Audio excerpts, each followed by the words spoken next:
Okay. Opie, I kind of figure I'll wait to talk about the little retro handheld until you get yours, and then we can That works. have some time to play around with them, you know?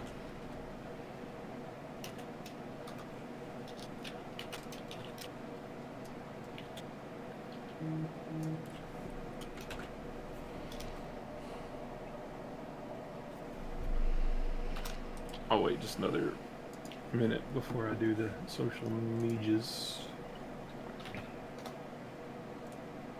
WandaVision. Oh, Opie, still YouTube still has the wrong title. I'm working on that right now. Okay, maybe I jumped the gun. It's all right.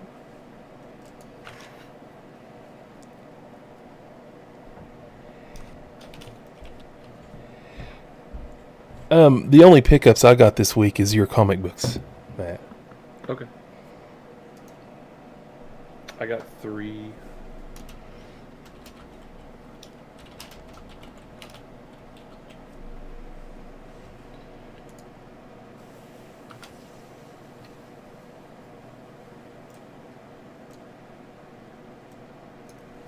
Well, 4 actually, but I can't really show. Well, I'll try to show one. I'll have to just show a picture of it because I couldn't bring it inside. It's a new car. Dude, I told you guys about my whole thing about my suspension, right? It's gonna be like $4,000 to replace my shocks and stuff. Well, yeah, we've talked about it. I don't know if you told Matt. But. Did you know about all that? No, Yeah, I went to get in to get like it's riding super rough. Like it feels like you're just like on the ground. It is. And then so I took it in. They're like, yeah, it's gonna be like $4,000. I'm like, holy cow! So Diana's like, well, we should just get you a new truck instead of putting all that money into one that has 125,000 miles on it. And I'm like, I'm gonna use this stuff. I'm like, that sounds like a great idea. But then this morning she's like, man, if it was nice outside, we could go look at new trucks today. And I was like, you're just like, that's my love language, girl. So I might be getting a new truck soon. Yay! Hopefully. nice. But I'm still kind of think I might wait till the fall because there's a new Tundra redesign comes out in the fall. So I might wait for that. What's up, J-Dub? We're about to get started.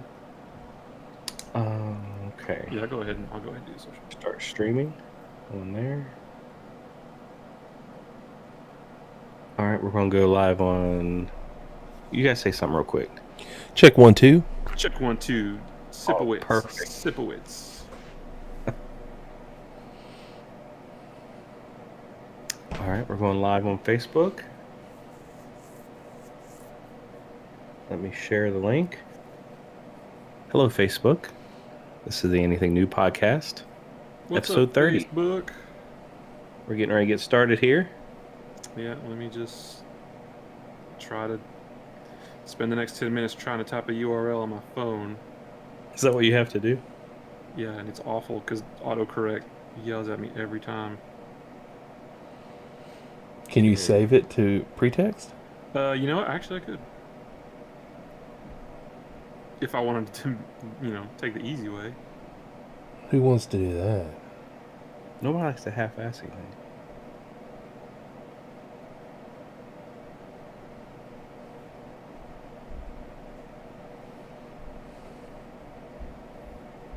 You know what? I'm going to add a little fire emoji on this one. Sometimes you just got to celebrate. That's episode 30. Mm-hmm.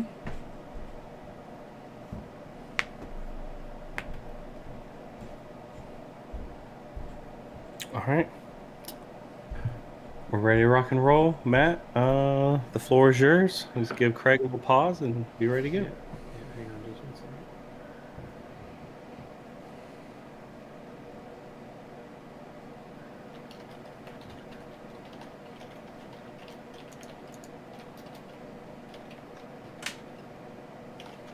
That's right, Henry. Big 3-0.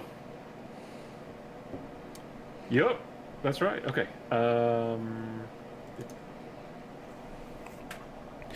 Doodaloo.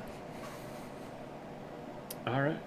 I'm ready. So I'll give it just a quick pause and then we will get started. Welcome to Anything New. My name is Matt, and as always, I'm here with Opey Hello, guys. and Pete. Hello, friends. Anything New is the podcast where we talk about anything new we've been using, perusing, or consuming. Guys, we have a packed show again today. As always, we've got some pickups. We've got not one, but two comic book shows, which Pete is super excited about, and then we've got a little documentary about video games, which is near and dear to all of our hearts. Now, this episode is going to be a little bit different because we don't have a community watch or a community project to do for this week. Opie did choose the movie Boss Level for us last week. We all thought it sounded cool. Come to find out, it doesn't release on Hulu until March 5th. So Yeah, we were a week early on that. Yeah. We are actually we're going to start with WandaVision, but first, I am still going to give a pick since it's my turn this week. I chose a movie that sounded really cool. Uh-oh. It's called Boss Level. It comes out on Hulu on March 5th. I want to watch that still. So we're still going to watch that. Opie, since it was your pick last week and it's going to just spill over because I really want to watch this too, why don't you give us a recap about what it's about? Basically, it's about I think he's a police officer, an FBI agent, but he gets stuck on the day he dies over and over again. So it's like he gets killed a million different ways, apparently, according to the trailer. Mel Gibson stars. I think he's the main boss of the show, and pretty much it's like Groundhog Day, but he dies like horrifically every day, and it keeps repeating for some reason. We don't know why it's repeating. We don't know. I didn't even watch the entire trailer. I didn't want to get any spoilers because it looked pretty good. I did the same thing. Yeah.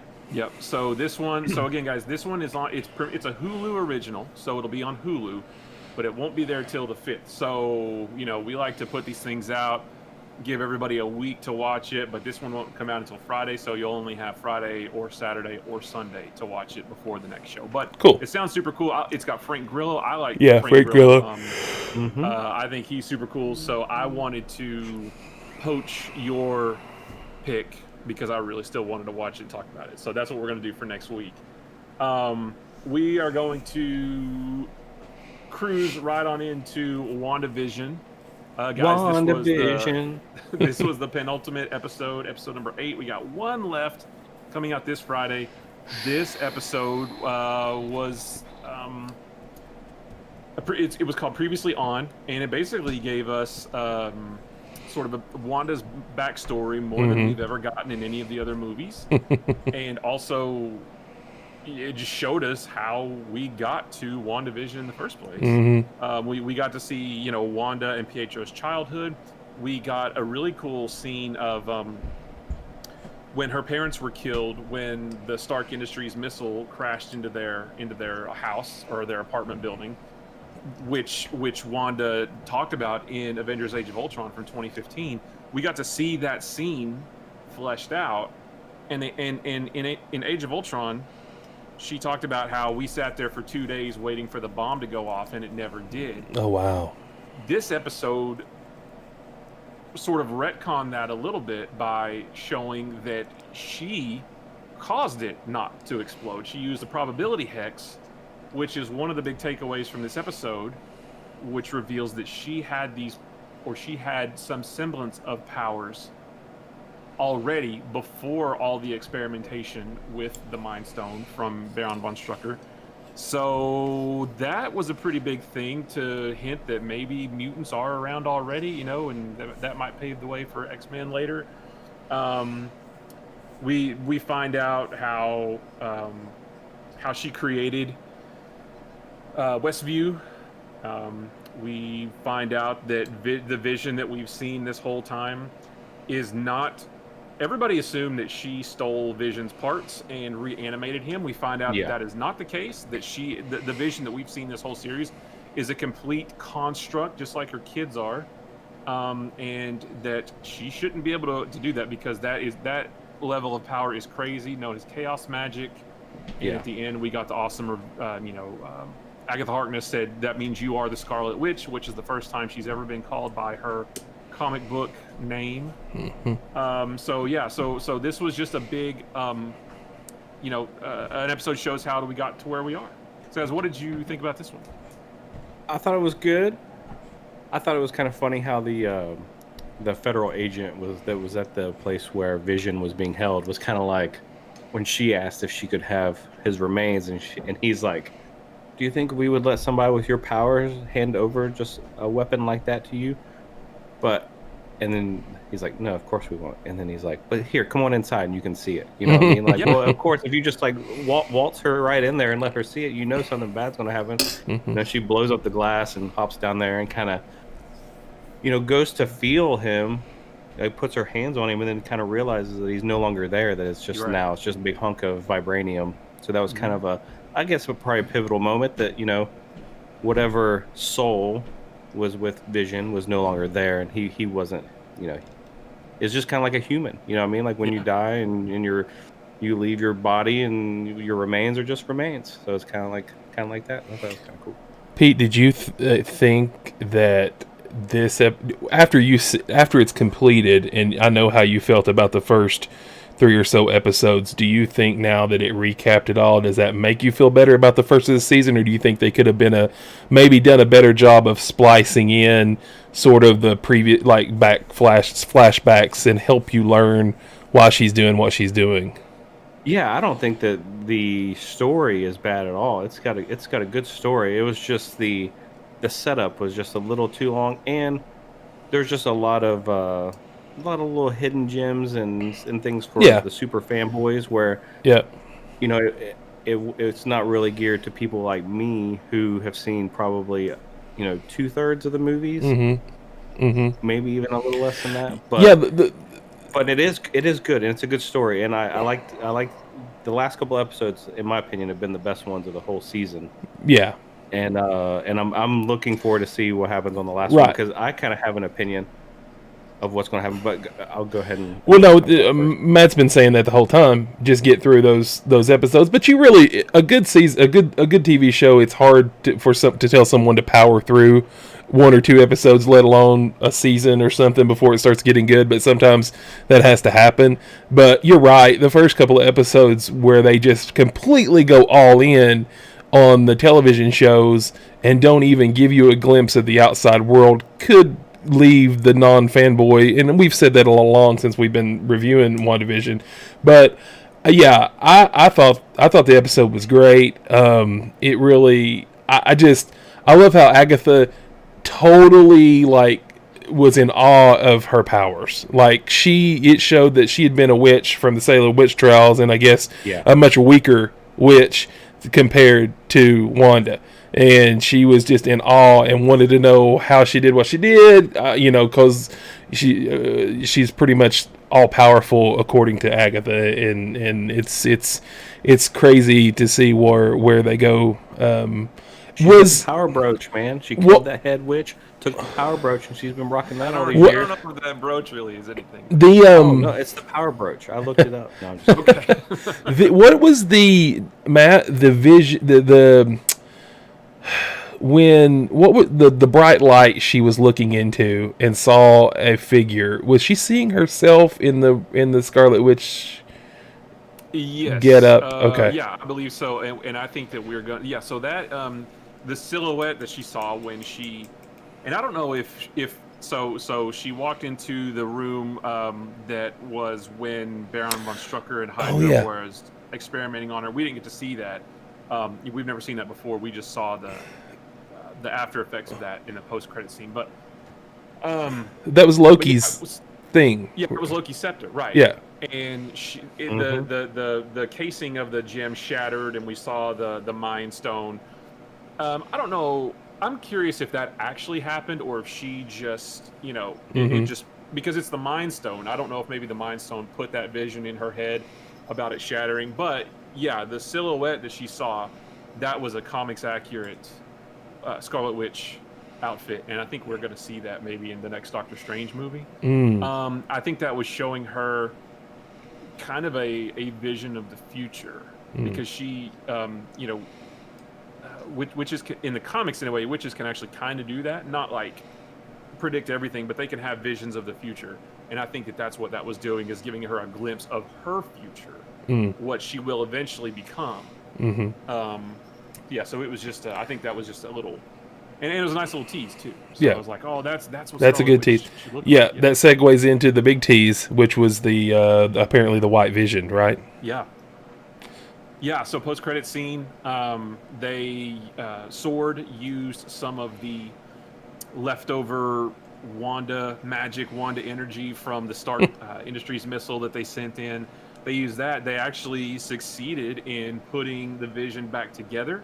They used some of Wanda's residual energy from that missile to power him, and he's all white, which is super awesome because that's comics accurate. That's actually what Vision looked like when I started reading comics in 1991. So is that Vision just strictly a weapon? Like, has no sort of AI Jarvis? Well, yeah. So when that happened in the comics, when Vision was destroyed in the comics, they put him back together. He was all white. He lost his, I won't say like literal soul, but he lost his soul. He lost his personality. Yeah, he was emotions. He lost his emotions. He lost his emotions, and he was just a cold, emotionless android from that point on. Now, eventually, over the years in the comics, he gained his personality and his emotions back through various stories. But when it first happened, he was just a plain, straight up android. Yeah, I'm glad you said that. He's a bad guy, so I don't know if they're gonna, it looks like they're gonna try to use that Vision as a weapon against Wanda. So that'll be interesting. I'm not really sure how that's going to play out, but that was kind of my guess. What I had sent you that message on our Discord. Yeah. That private message about how I thought the final episode was going to go. Do you remember that? Yeah. All right, so this would be good in my opinion. I kind of thought it'd be Wanda versus White Vision. Final episode. And like Vision has her like about to overpowered her, about to kill her. And then she's like, maybe like a tear drops from her eye or something, and he's like got a hold of her face, and then it's like he's like struggling, like, what's going on? I got these feelings, and then it's just like she's like, I love you, and then he's just like, kind of like his color kind of fades back into him or something cheesy like that, and like, and I had said to you like it was the most powerful superpower. Love. So I don't know. The real powers we have are the friends we made along the way. No, I think it'll be something like that. I think it might be White Vision versus. This sounds so bad. Like White Vision versus Multicolor Vision, and maybe Wanda. I don't really know how this is going to play out because, like I said, White Vision was Vision in the comics for several years. He was a good guy. He fought with the Avengers and all that stuff. So there won't be any sort of time-space continuum. Like where if White Vision interacts with Color Vision, then it might mess with the time space, since. And one more quick question. So, the kids are supposed to be like they're real, right? Like they have like real abilities. They don't. Oh, yeah. Well, I mean, the kids do, but they aren't real. Like they are conjurings. So they don't have names. I thought they had like they were like Billy and Tommy. I mean, she named them within her. I thought they had like comic names. I thought they were like Wiccan and Speed. Okay. Are there? Yeah. So then they continue on past this, right? Eventually they came back in the comics. Yeah. It turns out she conjured them in the comics. They weren't. So she can just conjure superheroes. That's pretty groundbreaking. Well. Yeah, but it's dangerous too. Well, she in the comics she conjured them using pieces of Mephisto's soul, like the devil's soul. Oh God! And then he eventually there you go, James. Way to go, James. Way to go! Disappear. She went crazy. Okay. Several stories. Several years later, the kids came back. We'll let that one slide. We can do it. That's all we need to know. Yeah. But so I thought it was really good. I thought it was cool. I thought the whole, seeing her as a kid and that whole, the part, like I said at the beginning, we talked about this. Her using the probability hex to make the bomb not go off, sort of retconning the story that she told in Age of Ultron. That was crazy. So like that opens the doors for some new interesting things to come later in other movies and shows and stories and things. So it was pretty good. One more episode and I think it's gonna be awesome. I watched this one at like 7:30 in the morning before work because I wanted to avoid spoilers, so I'll probably do the next one that way as well. But, Nice. yeah, I'm excited. Nice. So sticking with the comic book theme, I won't talk about this one every week, but this was a big new premiere, Superman and Lois on the CW. It's the new Arrowverse show. Joining the ranks of Flash, Supergirl, Black Lightning, Batwoman, Legends of Tomorrow. We've known about this show coming for a while. Superman has appeared in some of the Arrowverse shows and some of the crossovers. And the first time he showed up in the first 2 episodes of season 2 of Supergirl, everybody thought Tyler Hoechlin as Superman. Everybody thought that was awesome. CW said, don't get too attached because we don't ever plan on doing a show with just him. And then now they have a show with Superman and Lois Lane and their 2 sons. And Opie, you watched this too, Yeah, right? I watched it. I did. I thought this was fantastic. This felt like almost a movie, not like a CW show. Right. If you were to watch Superman and Lois, and then if you've never seen Supergirl, for example, if you were to watch one episode of Supergirl, and watch Superman, it's night and day. Well, yeah, quality, all that stuff. Exactly. I'm probably one of the best people to describe that because, like I said, I tried Arrow. I tried, a little bit of Flash there, and the CW just for some reason has that dip. They dip their shows in, so to speak, and it kind of, for some reason or not, doesn't appeal to a lot of people, and it really, it has its taste. But this, I want to say kudos to the CW for just like not dragging out another Superman origin series. We know where he's from, and we know what his powers are, and we know he's Clark Kent, but it just blows through that and gets right to the point, and even sets up the rest of the season all in one episode, which was great. They did a really good job of, if you hadn't if you're under a rock and didn't know like a lot of Superman's origins, you would get really caught up really quick with this. But I really like the actors. I really like Lois Lane. It really, the twins are good. I think they rushed into them figuring out their powers. I think that, spoiler alert, I think that they could have probably stretched that out a little bit, made a little bit more out of the boys kind of coming into their own. But they go to the farm for a funeral, and all of a sudden they're snooping around like teenagers, I guess, and really, that was kind of weird. But where they find his ship and all that stuff. But anyway, but it definitely leaves a lot to be to be said. There's a lot of storylines. The bad guy was like, holy crap! I didn't even think they'd reveal who it was at the end, and I was all through the whole episode. I was forming theories about, I bet it's this guy, and it was you'll just have to watch it. I don't know if we want to spoil it or not. Yeah, we won't say who it was. Yeah. Well, we don't. Well, they said the name, but we still don't really know who. Okay. It was. Okay. We can talk about that later. But okay. You're right. Why did the kryptonite just fall out? It looks like that would have just killed him, or I thought it was going to do more damage than that, but apparently he just recovered really quickly when he stuck him in. Just showing that he had the power to do that to Superman, I guess. Yeah. That was pretty cool. Is that is the twins and everything? I didn't know that he had kids. Is that comic accurate as far as? So it's comic accurate that he has one son, Jonathan Kent. Okay. John Kent, and that he was in the comics. He's Superboy. Uh-huh. There was this whole storyline where they aged him up to be, instead of being like 10 years old, they aged him up to be like 16, 17 years old, sent him off to the future, and a lot of people didn't love that. But having 2 sons, twins, is unique to this show. And so that's interesting. So his one son, John Kent, is named for his father, Jonathan Kent. His other son, Jordan, is named for his other father, Jor-El, from Krypton. Okay. So that's unique to the show, is having 2 sons. Okay. Well, and Jarrell's favorite basketball player is Michael Jordan, so it's kind of an homage. Sure. No, but But, it's definitely worth. I even told James, I was like, you should watch it with Diana. I mean, you can watch it with your significant other because it's that good. It has a little something for everybody. It is a good episode. I was surprised. Or Yeah, is the I was- CG as good as Charmed? Whoa. The effects were better Yeah. than any It was. CW show. Any of them. It's the this best- one episode of Superman. It's the best effects shot were better than CW any- show that I've ever watched. Yeah. And Yeah. and networks can sometimes surprise you on stuff like that, you know.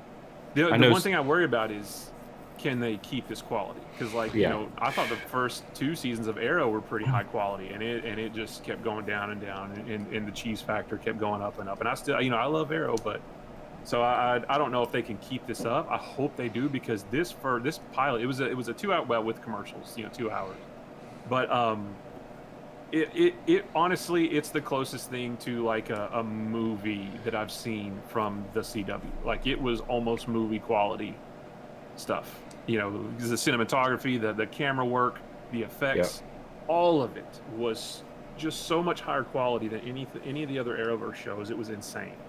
And I hope they can keep it up, because so it has my highest recommendation. I'll for sure be watching it Okay. every week. Awesome. So moving on, we've got a documentary about video games called Nintendo Quest. Yeesh. Opey, why don't you tell us about? Oh wait, Pete, this one's yours, right? You put this one here, Pete. Why don't you tell us about this one? Well, I think it was Opie's idea, but I put it on there. But I watched it too. No, go ahead. Well, we all Okay. watched it. If you watched it, go Yeah. ahead. So it's basically a couple guys that are, I guess, grown up best friends, and the one guy, they're kind of like us, retro video game collectors. I guess the one guy works in a store, right? He kind of like had like a retail job, Yeah, inside the video game. Mhm. Yeah, so he was store. the manager of the Yeah. game store. So they kind of have this idea of setting out to collect every North American release of the Nintendo Entertainment System, like the original Nintendo that we all had, the gray and black one.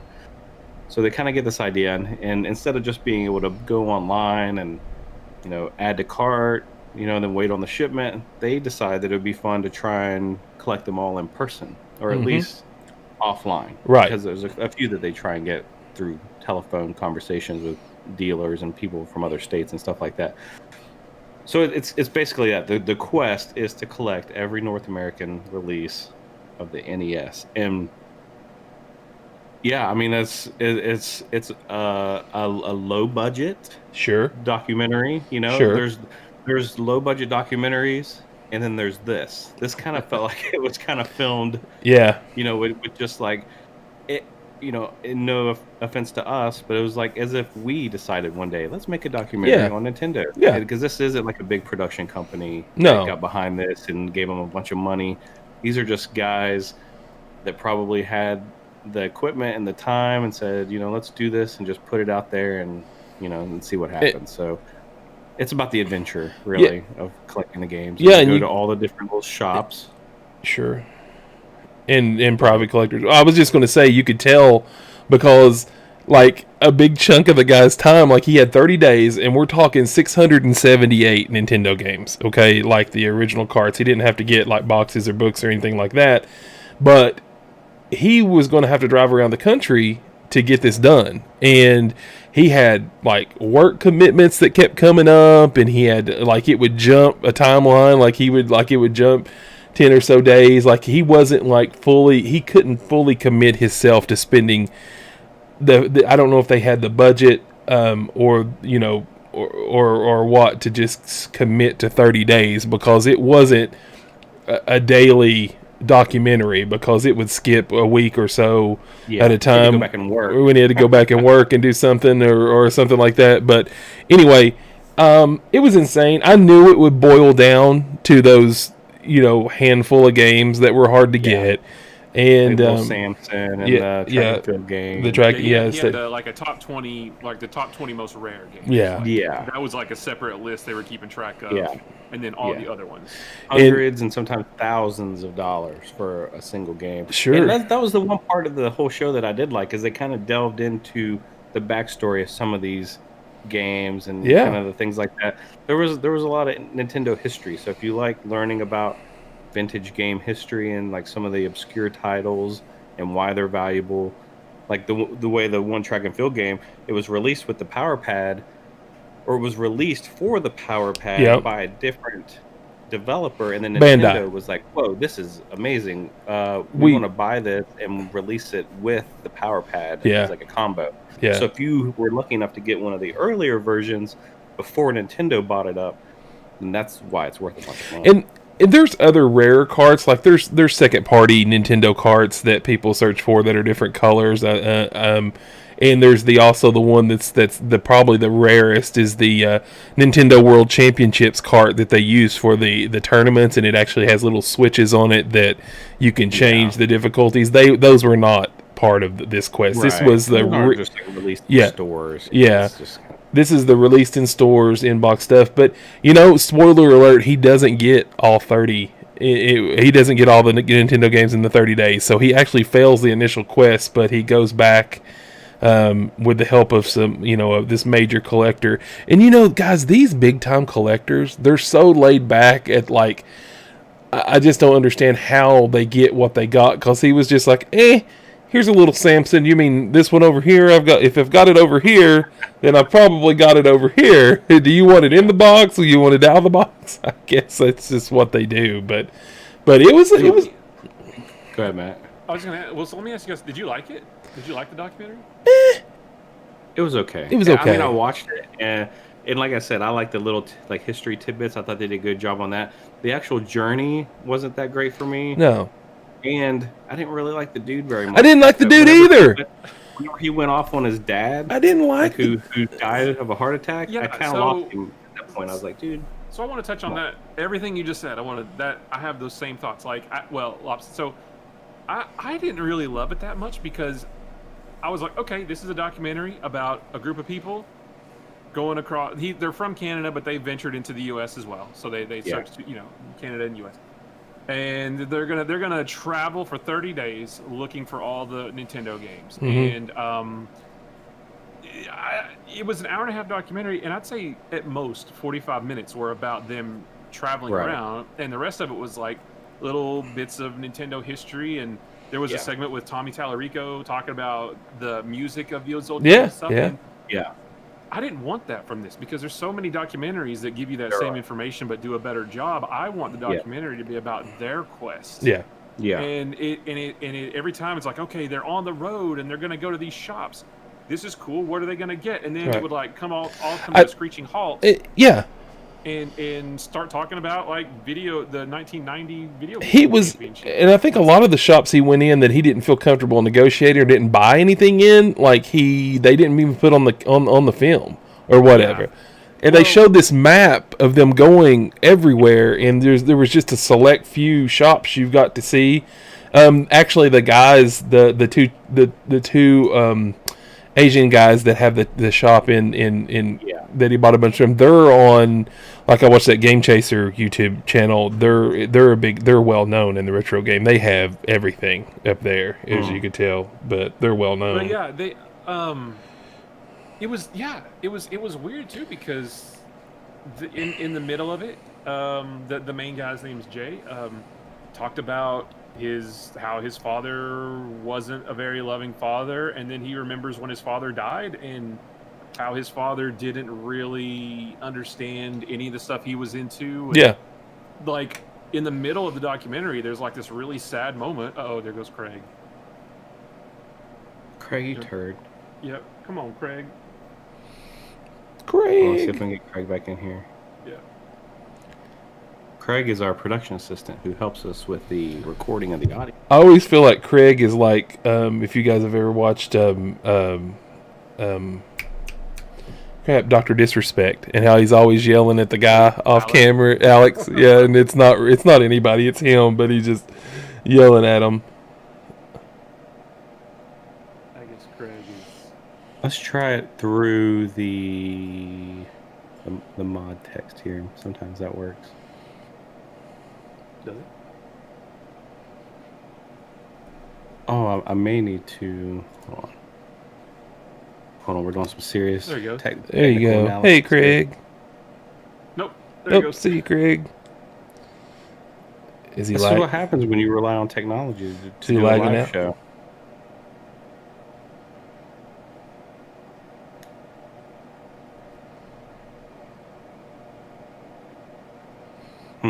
Ugh. Well. Let's just continue on. We'll figure it out. Yeah, we'll continue on. So, but it was depressing because then at the end, Jay failed in his quest to get all 678 games, and then 2 weeks later his dog died. Yeah. Like, oh my gosh! Like this documentary is and he talked about his issues with anxiety, which is not anything to make light of, but it's just like, piling on all this sorrow with what's supposed to be a fun journey to collect video games. So yeah, I didn't love it. I didn't.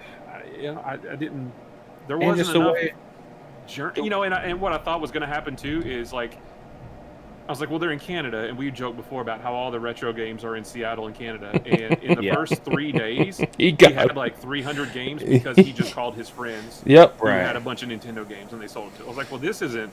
Yeah. This is gonna be lame. Yep. But then it slowed. It came to a crawl real quick. So the first 3 days, I was like, this is dumb. He's just calling his friends who are also collectors, just like he is. And it would be giving him or selling him their game, right? And he's going to be done in like a week. I could have thought. I was thinking to myself, like, talk to the shops and stuff, and like he would just go in there with his hands in his pockets. Well, they just they got some game. I mean, I'm just looking at these. I don't really know. I don't want to pay that much. Blah blah blah. And it's like, do a little like put each one of these shops, on this documentary and help these, shop. I know they did 1 or 2 maybe, but other than that, it wasn't much. Yeah. So yeah, it was just meh. We went to a store down here in Cincinnati, GameSwap, where they have another location that's really close to me, up here by the Dayton Mall. That's the one that I was actually going to take you to, Opie, when you were up here last week. But that one down there looks way nicer than the one up here. But yeah, that's the part I enjoyed was when he went in, and every once in a while when he would, actually find something, and they would kind of look at it and like they would haggle just a little bit. But yeah, he was a crappy haggler. But the one thing that he said he said as much too. He said, "I'm not comfortable negotiating." Like, I understand like that your dad passed away and that maybe you didn't have the greatest relationship, but dang, he had some serious animosity towards the man. Like he called him a tyrant and felt like a huge relief after his dad passed away. Like that's one thing to kind of feel that way, but to put that out there in a documentary. Yeah. Now recording. Stay with us this time. I thought that was kind of a low shot by somebody.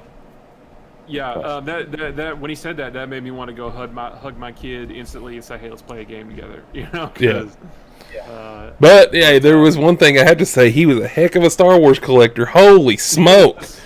Jeez, his room, I was like, I want a video about his Let's just look at your Star Wars stuff. Right. He had all his carded stuff on the wall. He had his Darth Maul and Jar Jar statues, along with his movie posters. Yep. One thing I'll say real quick before we move on is, so this was the movie documentary. So there's a movie, an hour and a half documentary that we watched. There's also a series, right? Yeah. That's like 3 years later. So the movie that we watched is from 2015. So it's a little dated, 6 years old. But I just kind of thought that this didn't need to be a documentary. This could have been a YouTube series. Sure. This didn't need to be a documentary. You didn't have to do this. No. There wasn't enough there for a documentary. No. Oh, well. All right, guys. So we have got some pickups before we get out of here. I guess I'll go first just because that's how the show notes have it. I got a couple things. This came today. I don't know why just this one, because I ordered this and 2 more at the same time, but only this one came. I got the new X-Men or the new Marvel Legends Cyclops. Oh, cool. Yep. I pre-ordered this and Wolverine and Jean Grey all at the same time, and this one came. I don't Okay. know why the other two aren't here, but that's pretty cool. And then Opie, I showed you this a long time ago. This came on Saturday that I'm super excited about. Thanos. Yes, that thing is so awesome. Look at Yeah, it that. is. Yeah, he's thick. That's the Yeah, comic it is. Thanos. Yeah, it is. That so he's the same size as Wolverine and the Red Hulk. You got to pull him out. Are you going to open him? You are, right? I'm gonna hang on to him like this just for a little bit. Okay. But I'm probably gonna take him out because he's not in this box. He's not wearing the Infinity Gauntlet, but he does have a couple that you can swap out with, and he's got there's the crown. He's got old Thanos head from a storyline that I haven't read, but he's got like a crown and like a gray beard. So that I like that figure a lot. Yeah. And I talked about this a little bit last week when I showed you guys. When I showed you guys the Masters of the Universe art book that was signed by Andy Dugan that works at my comic store, remember? Well, I got my commission back from him from Something Is Killing the Children number 12, and that he drew that for me. So on this cover originally, the red in the title was there, but the rest, the bottom was all white. That's awesome. And the purpose of those all white covers is to have an artist draw on it. So I commissioned him to draw. I said, I handed it to him, said, I just thought it'd be cool if you drew Erica Slaughter from Something Is Killing the Children. I didn't tell him what to look like or anything, and he drew. Yeah, that's really good, man. And like even all this black right here, this was all white. Like he did all this bottom part, and that is awesome. So I love that. And at the same time, and I should have brought it down, but I already. Let me just try to show a picture. I don't know how well. My son got his Godzilla commission. Yep. And I saw it on the gram. yeah, you can see it better on Instagram. The glares. Yep. But yeah, Bumpkins TV on Instagram. You can see it. Yeah, let me try to. Well, I thought maybe I could reduce the. You can't really see it, but anyway, it was like a 9x12, I think, commission of Godzilla. He's standing in a city rubble, and he's like blasting out his plasma breath. And I didn't bring it down because I got a frame for it. It's hanging on my son's bedroom wall now, so it was a cool commission. Yeah, if you go to my Instagram, Bumpkins TV on Instagram, you'll see a good picture of it. So again, if you want to see that guy's art, it's Andy_Dugan, DUGGAN_art on Instagram. You can see all his stuff. He's got another Masters of the Universe art book coming out, I think tomorrow. I think is what he put on Instagram. So I'm gonna grab a couple of those, have him sign them, and I think he's got some work coming out in an actually published, a widely published comic soon. But I don't know what it is, and I don't know the extent of it. So. But I thought that was this here. I saw this. I was like, that looks even better than I could have ever hoped for. Mm-hmm. That is so cool. Nice. That's it. Opie, what you got? Wait, are you next? Yep, I'm next. Pete, you're what? Who's next? Me? Go ahead, big worm. Okay, all I've got is a big fat stack of comic books for Matt. Yeah, you do. There's a big fat stack of comic books that I got at the flea market that I frequent, and I've been doing good. I've been learning the comic ways because usually when I pull out stuff for Matt, I send it to him, and I've been hitting up on some stuff that he wants, older 90s Marvel, 80s and 90s Marvel stuff, and the Spawn, which is awesome. It's a good cover. Awesome. Spawn cover. But yeah, so that's all I got this week for Matt. Put in his fun box. Just stuff it. Appreciate it. Deep. I only have one item. Pick this up at Walmart. You know, Walmart still sells some Nintendo 3DS games. Whoa, really? Oh, Walmart. It's mostly like the Nintendo Classic. Let's see what it's actually called. Nintendo Selects. It's kind of like their greatest hits, right? Okay. For 3DS. But they're super cheap. Like, they're anywhere from like $12 to $20. And so I got this for packs, but mostly for me. That's cool. Super Mario that's a great 3D one. Land. Yeah. And just some notable things about this game. They sold 12 million copies of this. And it was the first 3DS game to sell 5 million copies. And it's cool because it kind of, they introduced like some 3D and mixed with 2D. And they kind of did that more as they went on with the Switch. Making the Mario games do that. But this was kind of the first one that integrated both at the same time. So this is Super Mario 3D Land, and then they kind of, when it came out on the Wii U, or was it the Wii? Wii U, they changed it to Super Mario 3D World.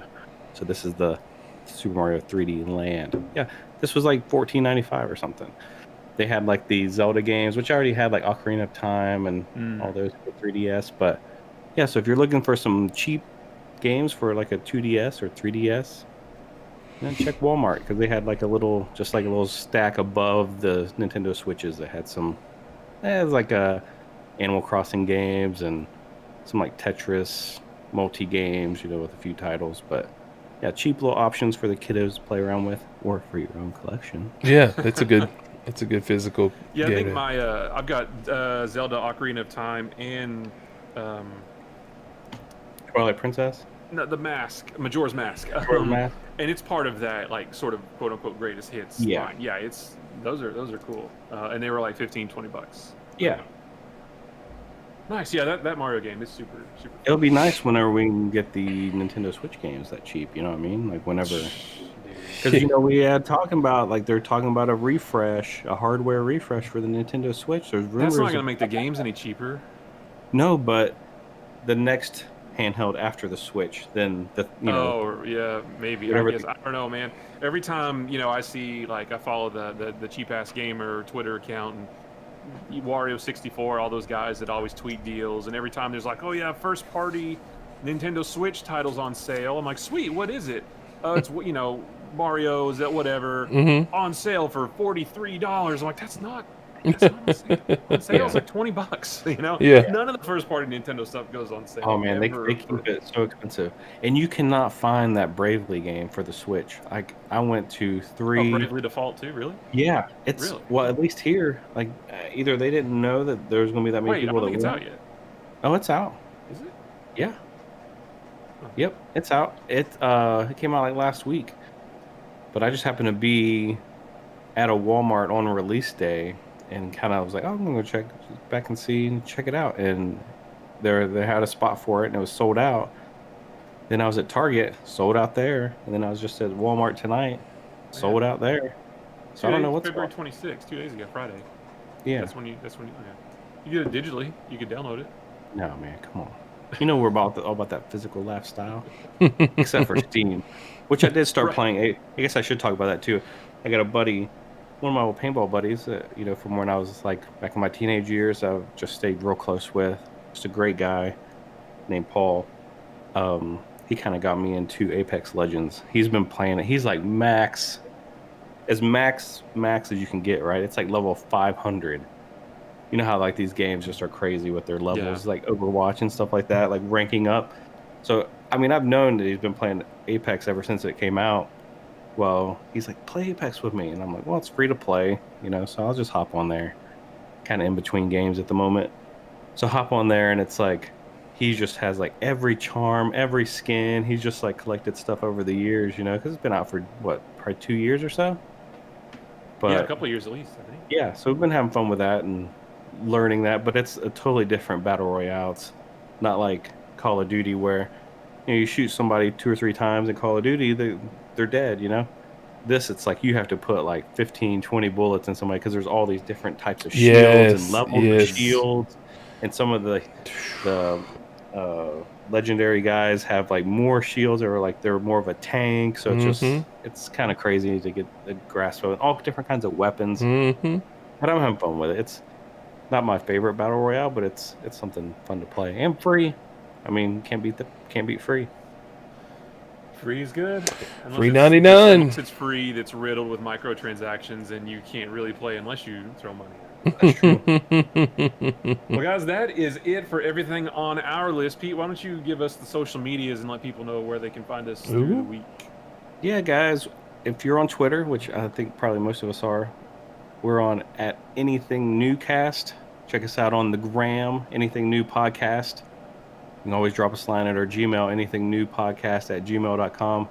We have a bit.ly link for our YouTube, which we go live on YouTube. So if you're listening to us on Spotify or Apple Podcasts, but want to see the things that we are talking about and see our beautiful faces, we have a bit.ly link for our live YouTube. It's bit.ly/anythingnewYT. And then Discord, you can hop in and kind of join in the conversation we have during the week about, sometimes it's about stuff we're going to talk about or stuff we talked about on the previous episode, or we'll post screenshots of maybe some things that we picked up, or just some of the little interactions that we have with other people who listen to the show and kind of things that they're into. It's on Discord. It's a bit.ly link, bit.ly/anythingnew Discord #1. And we're on Facebook. If you just search on Facebook for Anything New Podcast, we do a live Facebook show on there as well. All right, guys. Any other final thoughts before we wrap up? Nope, that's it. Episode 30 was good. I was trying to think of a clever sports figure with the number 30, but I can't off the top of my head, so I'll just leave it. That is a good question. I can't think of one. Well, that's it for us this week, guys. Don't forget real quick to watch Boss Level. Premieres on Hulu on March 5th. So you've got 3 days to watch it before our next episode, and we will talk about it we'll talk about that in the finale of WandaVision and all kinds of cool stuff next week. So guys, thank you for watching. Thank you for listening, and we will see you later. Bye-bye. See you. All right, and... Okay. Craig doesn't want to leave. Thank you, Facebook. We're going to cut you off